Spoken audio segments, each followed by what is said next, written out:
ಆಮೇಲೆ ಇನ್ನೇನೇನು ಸಮಸ್ಯೆಗಳಿದ್ದಾವೆ ಅದಕ್ಕೆ ನಾನು ವಾಣಿಜ್ಯ ಮಂಡಳಿಯವ್ರ ಜೊತೆನಲ್ಲಿ ಮಾತಾಡ್ತೀನಿ. ವಾಣಿಜ್ಯ ಮಂಡಳಿ ಅಧ್ಯಕ್ಷರು 1 ಗಂಟೆ ಸಮಯ ಕೊಡೋಣ ನಿಮ್ಗೆ.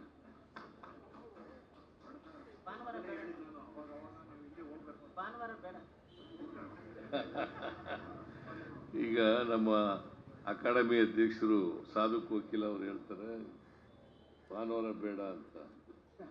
ಭಾನುವಾರನೇ ಒಳ್ಳೇದು ನಿಮಗೆ ಮಾತಾಡಕ್ಕೆ.